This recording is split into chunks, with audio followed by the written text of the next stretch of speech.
SP Muthuraman sir, அவர் commercial படங்கள் தான் sir இருப்பார். கமல் சாரை வச்சு எடுத்த சகலகலாவலன் இதெல்லாம் வரும்போது அப்பயும் பாலு மகேந்திரா, மகேந்திரன் சார் இவங்கெல்லாம் அந்த இதுலேயும் இருக்க தான் சார் செஞ்சாங்க. அவங்க பீரியடில் இருக்கும்போது இது இருக்க தான் சார் செஞ்சது. ஸோ அப்போ டைரக்டர்ஸ்ன்னு இருந்துக்கிட்டே இருப்பாங்க. டைரக்டரல் படம்னு ஒன்று இருக்கும் சார், ஆர்டிஸ்ட் படமும் இருக்கணும். அது ரெண்டுமே இருக்கணும் சார். ரெண்டுமே என்ஜாயபிள் தான் சார், ரெண்டுமே தேவைப்படுது. நான் இதை நம்பி நான் போகும்போது ஒரு டைரக்டர் படம்னா அதை எதிர்பார்த்து தான் போவோம். வேறு ஒரு டைரக்டர், நான் வந்து Mahendran sir director, Mahendran sir படத்தை பார்க்குறது என்னுடைய பார்வை வேறையாக இருக்கும். எஸ்பி முத்துராமன் சார் படத்தை பார்க்கும் பார்வை என்னுடைய வேறு. நான் தெரிஞ்சு தான் போவேன்.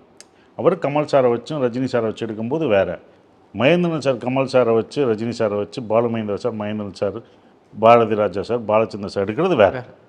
அது அவங்க பேட்டர்ன், டைரக்டர் படமாக இருக்கும். அப்போ நான் தெரிஞ்சு தானே சார் போகிறேன். தற்பொழுது பரபரப்பான விற்பனையில் TNPSC Group 4 தேர்வுக்கான Sura's guides also available at Amazon, Flipkart மற்றும் surabooks.com. சுராவின் கைடுகள் கையில் இருந்தால் வெற்றி நிச்சயம்.